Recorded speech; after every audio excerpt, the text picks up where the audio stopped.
And still on judicial matters, the operations at the Lake Gas Vipingo LPG terminal will continue uninterrupted after the court declared that the company's environmental impact assessment license was valid.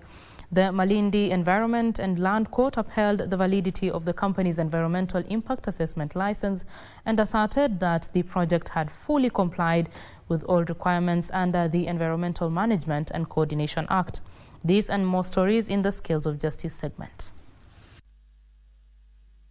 The Lake Gas Limited had appealed to reverse the finding by the National Environmental Tribunal that cancelled environmental impact assessment license for the Kilifi LPG project for Lake Gas. The court had set aside this finding on two principal grounds. Firstly, the judge observed that the project was already completed and inaugurated, and therefore the order for cancellation of the EIA license was a disproportionate and heavy-handed action. The court faulted the first to fifth respondents for their lethargy in filing the appeal at the tribunal, having filed the same 4 years ago after the project commenced. The judge noted that there was no scientific evidence tendered before the tribunal to suggest that the project was hazardous to the environment. It found that the tribunal erred in cancelling a completed project without actual proof of environmental degradation.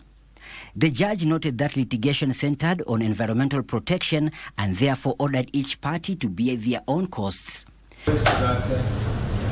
Meanwhile, Mombasa Senior Principal Magistrate Gladys Olimo has authorized the continued detention of 7 individuals arrested in connection with a major methamphetamine trafficking operation valued at approximately 192 million shillings.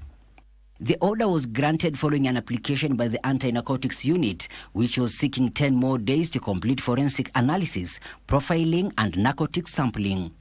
The suspect officers from the Kenya Navy, namely Juk Nyamwaya, Juma Munyifaki, Michael Kariuki, Elijah Mbogo, James Ekiru, Abdul Rahman Salad and Abdurraham Abdi Kuno, were arrested on 11th December 2025 in a coordinated operation involving ANU officers from the DCI headquarters and regional headquarters in Mombasa.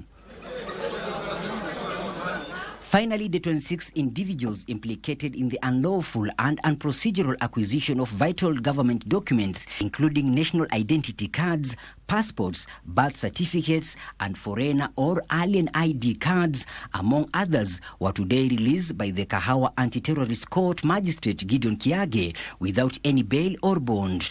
In his ruling, the magistrate noted that the investigating officer had ample time to conclude investigations, and therefore the miscellaneous application prayer to detain the respondent for 1 more day was dismissed and the suspects freed.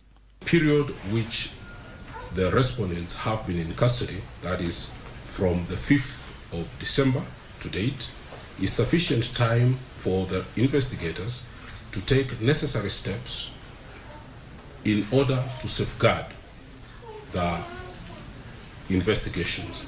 And as such, the court finds no justification for any further detention of the respondents. Michael Mondiga for Prime Edition.